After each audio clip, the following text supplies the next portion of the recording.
CTS 시청자 여러분 안녕하십니까? 우리 사회의 이슈들을 기독교의 시선으로 들여다보는 CTS 뉴스 W 진행을 맡은 최진영입니다. 중국 정부의 지하교회, 일명 가정교회에 대한 단속 강화로 인해 중국의 대형 가정교회 지도자들이 잇따라 체포되는 상황을 CTS 뉴스에서 보도를 해드렸는데요. 중국 정부가 단속을 단순한 단속이 아닌 사회주의 체제의 문제로 보고 있고 그런 점에서 선교 방식의 재검토가 필요하다는 내용이었습니다. 현재 중국 기독교인들이 처한 현실이 어느 정도로 심각한지 CTS 보도국의 이가영 기자와 함께 다시 한번 살펴보도록 하겠습니다. 이가영 기자, 어서 오십시오. 네, 기독교에 대한 중국 정부의 강경 대응이 이어지고 있습니다. 현실은 어느 정도인가요? 네, 앞서 보도드렸다시피 중국 베이징 최대 규모의 가정교회 중 하나인 시온교회가 작년 10월 김명일 목사와 성도 등 18명을 체포했습니다. 또 지난 1월에는 스촨성 추이언약교회라는 교회에서 목회자와 성도 11명을 체포했는데요. 불법 경영 그리고 정보망 사용 등을 이유로 시온교회 목회자와 성도를 체포했습니다. 이제 추이언약교회 체포 명부는 아직까지 정확히 발표되진 않았는데요. 체포된 목회자와 성도들은 교회 와의 연락이 닿기 어려운 상황 가운데 있습니다. 이제 중국 시온교회 성도들은 중국 교회 개혁 40년 만에 대대적인 기독교 핍박이라고 저희 뉴스와 인터뷰한 바 있는데요. 이렇듯 실제로 이 가정교회들이 온라인으로 예배를 드리는 것조차 중국에서는 법으로 처벌할 수 있는 단계로까지 이르렀습니다. 정말 답답한 일인데 한 곳에서는 18명, 또 한 곳에서는 11명씩이나 체포됐는데 아직 어디 소재도 파악이 안 된다는 점에서 상당히 충격적인 것 같은데요. 중국 정부에서는 법을 동원했다라고 했는데 어떤 법이 어떻게 진행되고 집행되고 있는 것이죠? 네, 이제 우리나라와 달리 중국의 종교 정책 자체는 이제 철저한 관리랑 통제 하에서 이제 기반되고 운영되고 있습니다. 지난 2005년에 처음 중국에서 시행된 종교사무조례라는 게 있는데요. 원래 종교의 인원이나 재산을 정부 기관이 관리하도록 규정한 행정법규입니다. 근데 하지만 2018년에 시진핑 주석 집권 2기가 본격화되면서 이 조례를 대대적인 개혁을 단행했습니다. 핵심은 종교의 중국화를 법제화한 건데요. 이 말이 굉장히 어렵게 느껴지시겠지만 이전에는 정부 기관이 관리했다면 이제는 직접적으로 중국 공산당이 직접 종교를 통제하면서 이제 관리하겠다. 또 어떻게 보면은 기독교를 입맛에 맞게끔 바꾸겠다라는 의지를 노골적으로 드러낸 겁니다. 사실상 이게 중국 가정교회에 대한 사형 선고나 다름이 없는 바기도 한데요. 중국에서는 본보기가 조금 필요했고 이제 그 타겟으로 2018년도에 베이징의 시온교회랑 또 청두 스촨성에 있는 추이언약교회를 첫 타겟으로 그때도 삼았습니다. 당시 시온교회를 불법 단체로 규정해가지고 강제로 폐쇄하고 이제 가택연금하고 지속적으로 감시해 왔는데요. 또한 추이언약교회 왕이 목사도 이제 구금 후 징역을 이제 9년이라는 중형을 선고 받기도 했습니다. 이제 그때로부터 2018년에 시작된 이 법적 탄압의 파고가 지금까지도 이어지고 있는 상황입니다. 시범 케이스를 통해 가지고 중국 내에 있는 기독교인들에게 강한 메시지를 던지는 것이 아닌가 하는 그런 생각에 걱정이 큰데요. 그런데 중국에서도 국가가 인정하는 교회 존재하지 않나요? 네, 맞습니다. 이제 중국에도 정부가 공식으로 인정하는 삼자 교회가 있고 또 비공식으로 활동하는 가정교회가 존재합니다. 이제 원래 삼자 교회 자체가 1950년대 무의식 속에서 역사적으로 기독교는 제국주의의 침략 도구라고 하는 이제 역사적 의식이 강하게 각인되어 있기 때문에 중국 기독교인들이 이제 우리는 제국주의의 앞잡이가 아니다라는 거를 증명하기 위해서 외국 자본과 선교사로부터 독립하겠다는 스스로 다스리는 자양, 자치, 그리고 스스로 전도한다는 자전의 원칙으로 삼자 교회가 세워진 건데요. 그 삼자 교회의 오늘날의 그런 모습들이 조금 옛날 처음에 세워졌던 삼자 교회 모습과 좀 변질된 모습을 확인할 수 있습니다. 삼자 교회에서 설교문에서는 성결 구절보다 사회주의 핵심 가치가 더 많이 담기고 또 예배당 안에서는 십자가 대신 중국 국기나 시진핑 주석의 초상화가 걸리기도 한다고 하는데요. 특히 이제 가치관이 형성되는 18살 미만의 안에 청소년의 출입은 또 엄격히 제한되고 있습니다.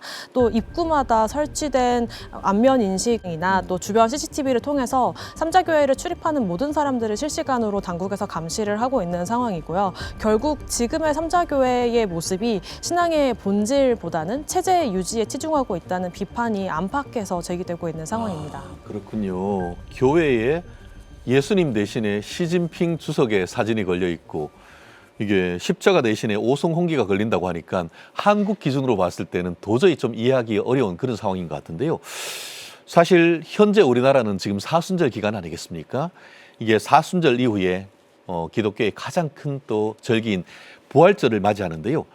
기독교에서는 사순절이 굉장히 중요한 절기 중에 하나 아니겠습니까? 그렇다고 하면 중국에서도 이 기간, 사순절 기간에 신앙의 자유, 종교의 자유가 이게 보장이 되는 겁니까? 아니면 그와 같은 행사가 하거나 이걸 좀 기념하는 것이 어려운 상황입니까? 한번 좀 설명해 주시죠. 네, 한국 교회는 지금 예수 그리스도의 고난을 묵상하면서 금식과 기도에 힘쓰는 사순절 기간을 지나고 있죠. 이제 다가올 부활절에는 대규모 연합 예배나 퍼레이드 같은 축제가 열리기도 하고 미국과 유럽 같은 곳에서는 달걀 찾기나 이제 토끼 모양 초콜릿을 나누는 이런 화려한 기독교 문화가 이어지는데요. 하지만 중국 기독교인들에게는 사순절과 부활절은 결코 자유롭지 못한 시간입니다. 이제 현지 목회자들에 따르면 정부 공인 삼자교회조차도 대외적인 행사 없이 아주 조용히 예배만 드린다고 합니다. 가정교회의 사정은 더 조심스러운데요. 교회별로 달걀이나 백합꽃 같은 아주 소박한 장식으로 부활의 생명을 기념하기도 하지만 결코 보편적인 모습은 아닙니다. 특히 성탄절은 중국에서 상업적인 축제로 일부 허용되는 그렇죠. 분위기이기도 하지만 부활절이나 이제 사순절 같은 경우는 철저히 기독교만의 절기로 인식되기 때문에 공식적으로 그 문화를 나누기에는 훨씬 더 경직된 분위기라는 것이 이제 현지 목회자들의 설명입니다. 그나마 계란이라든가 백합 뭐 이런 걸로 기념할 수 있다는 것만 해도 좀 다행이 아닌가 생각하는데요. 그런데 이제 중국에서 이렇게 대대적으로 기독교를 탄압하는 근본적이고 본질적인 이유가 있을까요?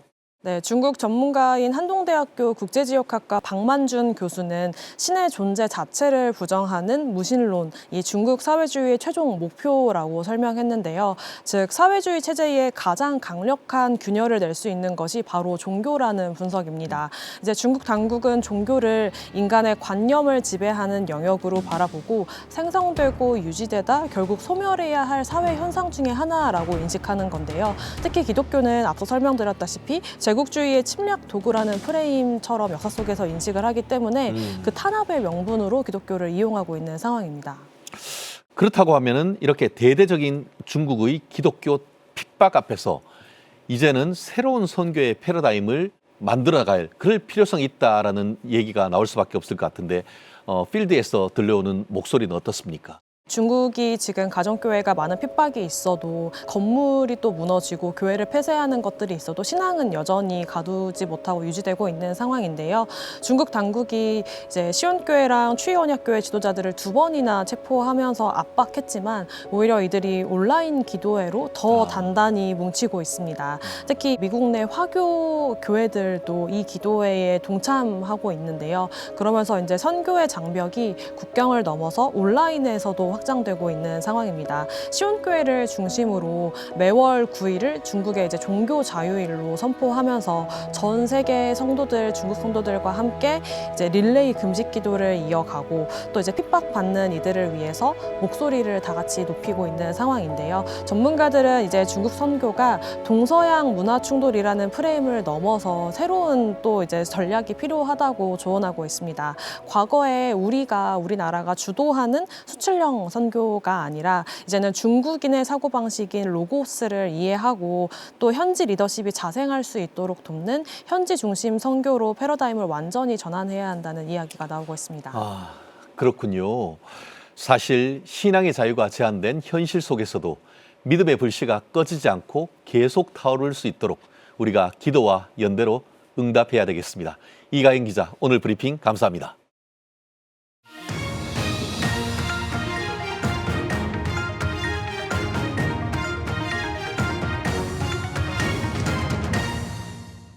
(3월) 신학기, 가정마다 준비할 것도 많고 지출도 늘어나는 시기입니다.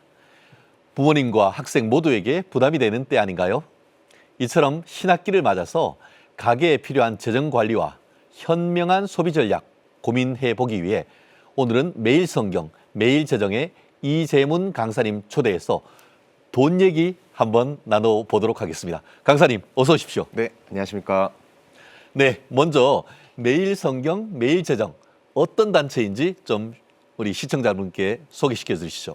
네, 저희는 크리스천의 돈과 재정에 대해서 함께 이야기 나누고 또 필요하다면 교육을 하고 있는 비영리 선교 단체이고요. 저를 포함해서 함께 일하고 있는 강사분들이 모두 현직에서 재무 상담과 자산 관리를 하고 있는 분들입니다.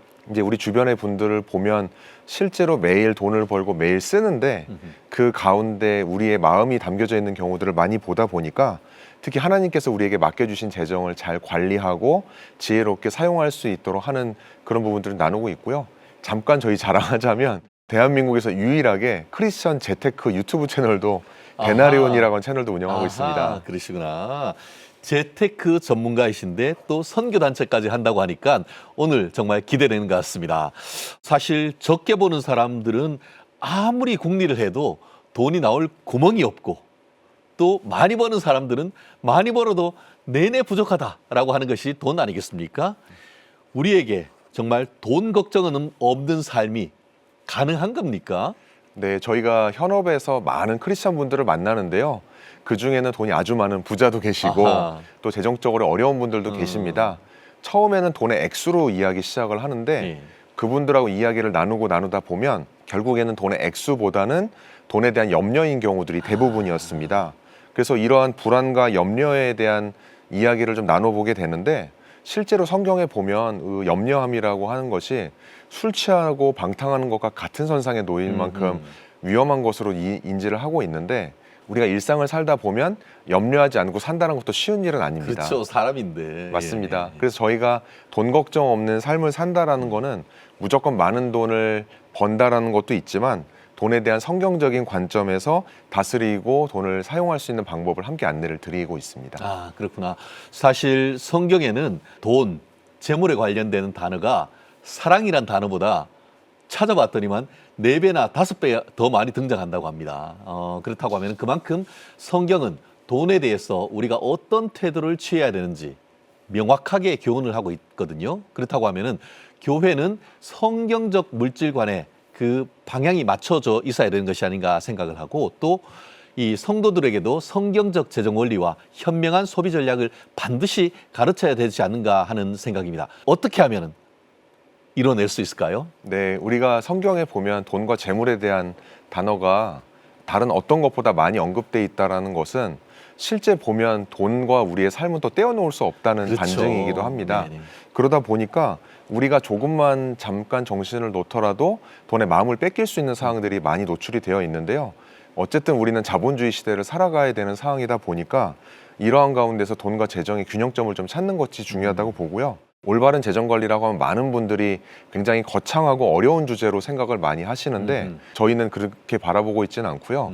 결국 매월 버는 돈, 거기서 쓰는 지출, 남는 것을 저축과 투자로 아끼면서 이제 살아가는데 이거에 대한 습관을 갖추는 게 중요하다고 생각을 합니다.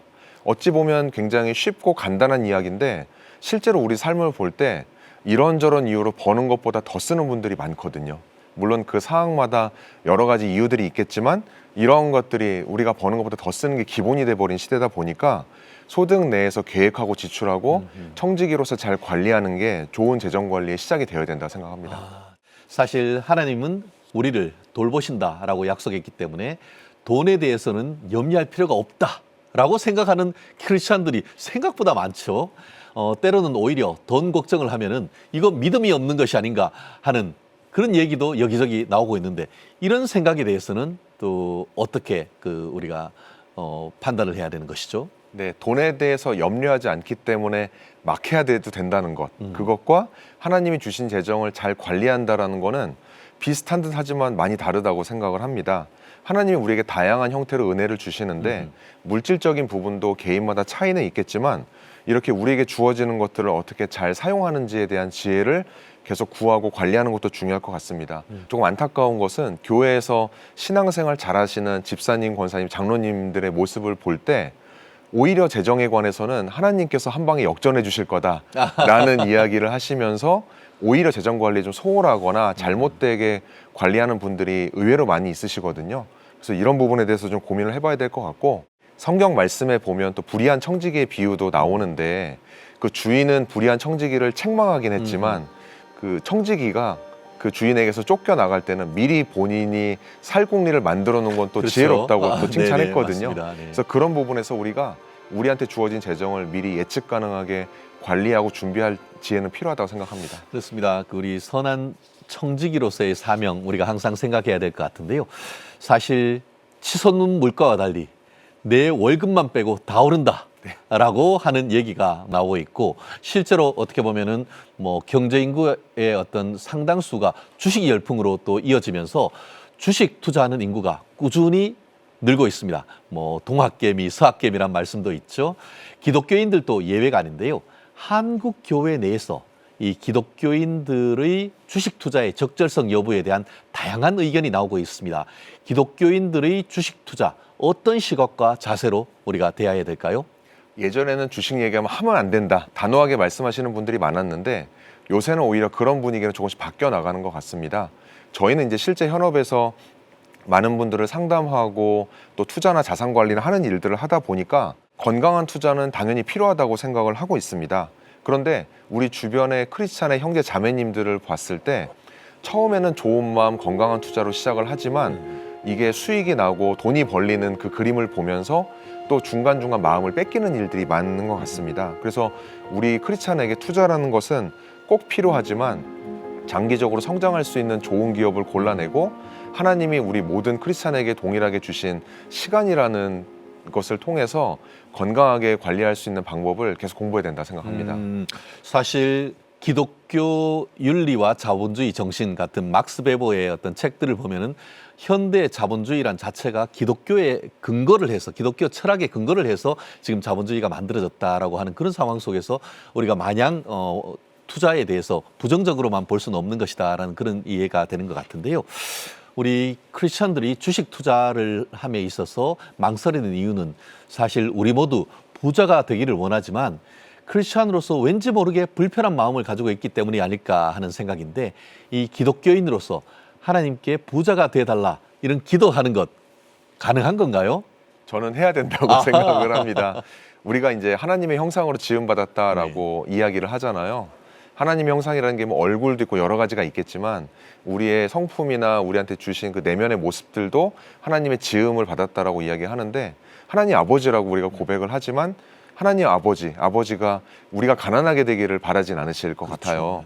하나님께서 우리에게 기대하시는 여러 가지 모습들 중에서는 때로는 재정적인 어려움과 시련을 주시기도 하지만 기본적으로 그런 게 없다라고 하면 우리가 일부러 가난해지기를 바라진 않으실 거라는 생각이 좀 드는데, 그래서 저는 부자가 되기를 기도하는 게 해야 된다, 필요하다라고 생각을 하는 입장인데, 다만 조금 조심해야 되는 부분은 우리가 하는 재테크는 세상에서 하는 재테크와는 좀 달라야 된다고 생각을 합니다.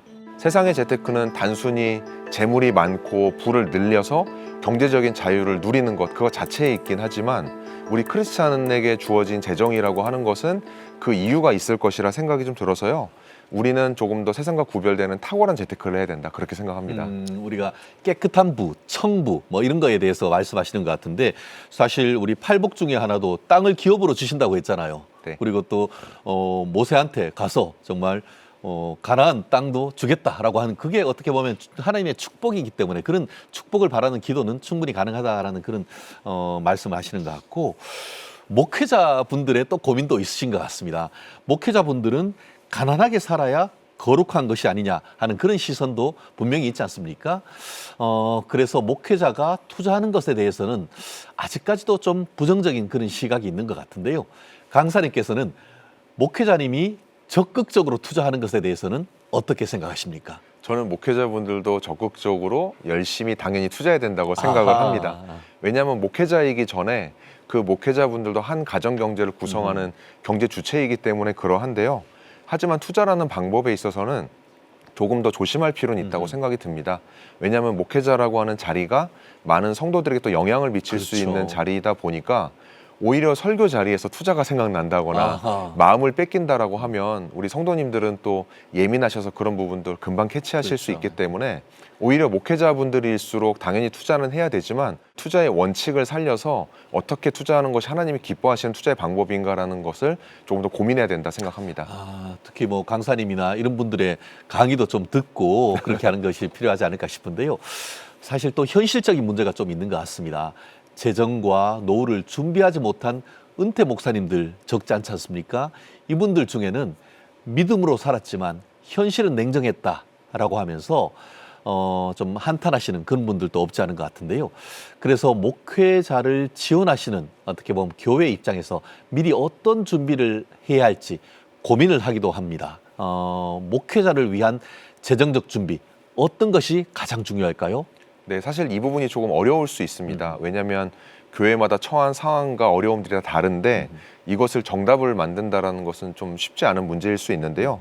저는 그럼에도 불구하고 많은 교회에서 여전히 생각하는 것이 목사님께서 은퇴하시거나 다른 교회로 옮기실 때 그때 목돈을 마련해서 자금을 마련해 드려야 된다는 생각을 여전히 많이 갖고 계신 것 같은데요. 지금 한국 교회에 처한 현실을 봤을 때 성도가 좀 줄어드는 상황도 있고 교회의 재정적인 상황이 녹록치 않은 상황에서 이것을 뒤로 미루는 것은 또 그 다음 세대에게 부담을 주는 거라고 생각을 합니다.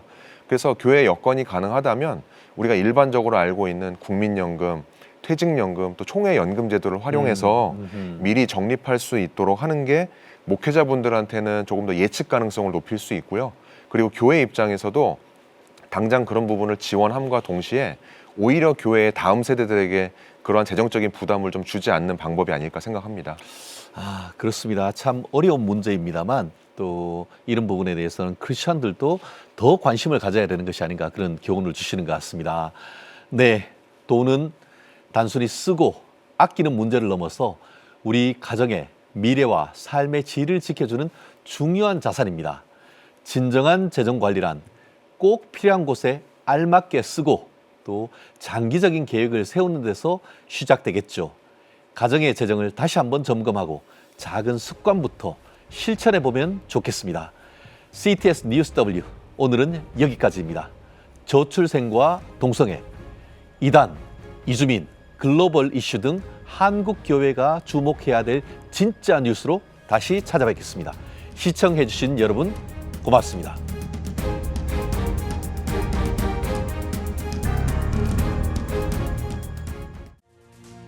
지금 한국 교회는 복음의 능력이 필요합니다.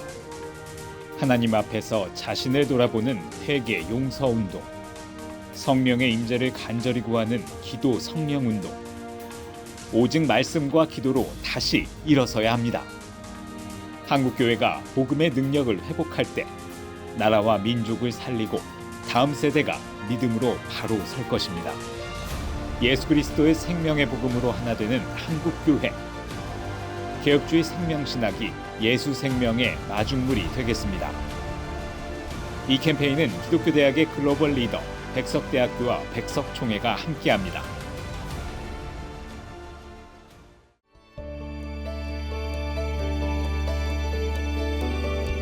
백만인 기도운동에 새롭게 참여하신 분들입니다.